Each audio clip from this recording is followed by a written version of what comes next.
Dan seperti biasa di serial From, hampir nggak ada. Kita mulai teori pertama tentang Acosta, yang dimana peran pertama dia di serial ini hanyalah korban apes dari hasil menolong Tabitha, yang pada season 3 sudah berhasil keluar dari kota Fromville. Di sini Acosta sebagai polisi wanita yang memberikan pertolongan pertama bersama unit ambulans pada kasus kecelakaan Tabitha dan Henry ayahnya Victor. Acosta ikut masuk ke kota terkutuk ini ketika mencoba menyelamatkan Tabitha dan Uncle Henry yang pada waktu itu mereka mengalami kecelakaan mobil. Sejauh ini, di dalam film, karakter Acosta masih berpikir logis sebagai manusia normal yang belum bisa menerima kenyataan. Tidak seperti penghuni lainnya yang sudah menerima kenyataan bahwa kota terkutuk ini benar-benar di luar nalar manusia.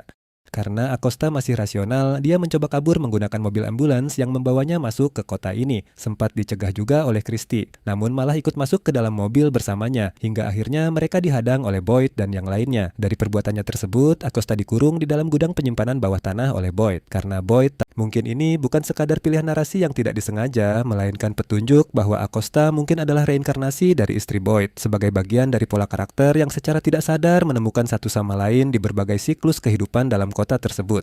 Dengan memberinya tugas, Boyd mencoba untuk tetap terhubung dengannya dan memberinya tujuan agar tidak terjerumus pada pikiran untuk mengakhiri hidupnya sendiri.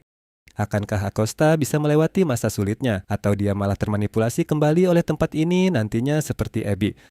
Bayangin aja jadi Acosta. Pagi hari kamu masih jadi polwan keren yang nilang orang dan bantuin korban kecelakaan di dunia nyata. Sorenya kamu udah dikurung muter-muter gak jelas di kota kakek moyang ini. Setelah insiden persalinan Fatima yang dibantu Elgin, Fatima kembali bertemu dan sempat meminta bantuan Elgin di awal episode setelah mereka membicarakan penal yang berat dan merasa sangat terganggu dengan situasi di kota tersebut. Elgin, yang juga mengalami trauma hebat, kehilangan penglihatan di satu mata, tampak menjadi satu-satunya orang yang ia percayai untuk diajak bersekongkol. Spekulasi tindakan mereka yang mencurigakan seperti Ada dua teori tentang momen ini, yaitu reaksi lingkungan terhadap kehadiran banyak burung gagak di upacara pemakaman ini yang menjadi momen yang ganjil dan mencekam. Memang gagak bukan hewan yang bisa dia kendalikan.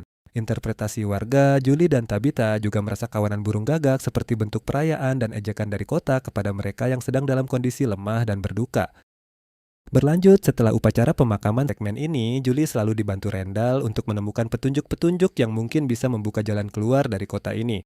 Ini karakter mulai beralih dari sekedar bertahan hidup menjadi ada informasi yang selama ini dianggap remeh. Usai pemakaman, Victor pun masuk ke cerita dengan memberikan Ethan gambar yang Victor buat waktu dia kecil. Tujuannya ingin menghibur Ethan yang sedang berduka. Lalu mereka berdua pergi menuju rumah koloni, namun sesampainya di sana, fakta bahwa di sekitar danau tersebut, tanaman dapat tumbuh subur dan yang memungkinkan ketersediaan makanan bagi seluruh kota. Ada spekulasi bahwa danau ini bisa menjadi cara untuk menghidupkan kembali karakter yang telah mati, seperti Jim.